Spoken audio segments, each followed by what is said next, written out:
ఒక్క మీ జగన్ మీద ఎంతమంది దాడి చేస్తా ఉన్నారు అని అంటే నిజంగా ఆశ్చర్యం అనిపిస్తుంది. ఒక్క మీ జగన్ మీద ఓ చంద్రబాబు, ఓ ఈనాడు, ఓ ఆంధ్రజ్యోతి, ఓ టీవీ5, ఓ దత్తపుత్రుడు, ఓ బీజేపీ, ఓ కాంగ్రెస్, ఇవన్నీ సరిపోవంటూ ఇన్ని కుట్రలు, ఇన్ని అబద్ధాలు, ఇన్ని మోసాలు, కుటిల పద్మవ్యూహంలో వీరంతా కూడా ఒక్కటై బాణాలు సంధిస్తున్నది ఒక్క మీ జగన్ మీద. మీకు మంచి చేసిన మీ బిడ్డ మీద, మీకు ఆ మంచికి మధ్య మీ సేవకుడిగా ఉన్న ఒక్క మీ బిడ్డ మీద ఇంతమంది దాడి చేస్తా ఉన్నారు. అయినా మీ బిడ్డ అదరుడు, అయినా మీ బిడ్డ బెదరుడు.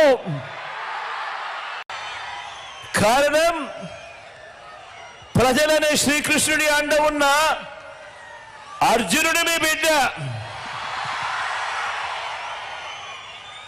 చేసిన మంచి మీద ఆ దేవుడి మీద నమ్మకం ఉంది కాబట్టి అర్జునుడి మీద ఒక బాణం వేసినంత మాత్రాన కురుక్షేత్ర సమరంలో, కురుక్షేత్ర యుద్ధాన్ని కౌరవులు గెలిచినట్టు కాదు. ఒక బాణం వేసినంత మాత్రాన, జగన్ మీద ఒక రాయి విసిరినంత మాత్రాన, జగన్ మీద ఒక రాయి విసిరినంత మాత్రాన జరగబోయే ఎన్నికల కురుక్షేత్రంలో ఆ దుష్ట చతుష్టయం ఓటమిని, ఆ పెత్తందారుల ఓటమిని, మన పేదల ప్రభుత్వం గెలుపును ఎవ్వరూ ఆపలేరు. ఇలాంటి దాడుల వల్ల నా సంకల్పం చెక్కు చెదరదు. పైగా ఈ స్థాయికి వీరు దిగజారారు అని అంటే దాని అర్థం ఏమిటి? ఈ స్థాయికి వారు దిగజారారు అని అంటే దాని అర్థం ఏమిటి? విజయానికి మనం అంత చేరువుగా ఉన్నామని, విజయానికి వాళ్ళంత దూరంగా ఉన్నారనే కదా దాని అర్థము.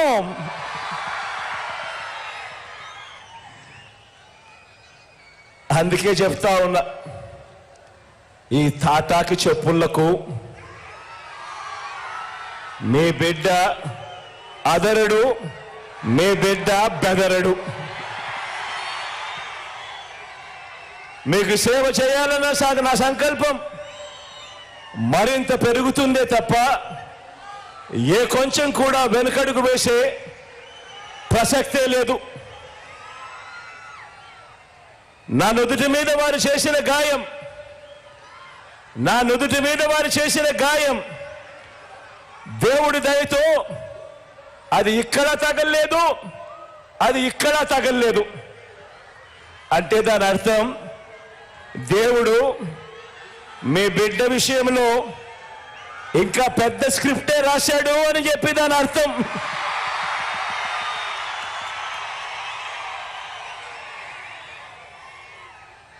నా నుదుటి మీద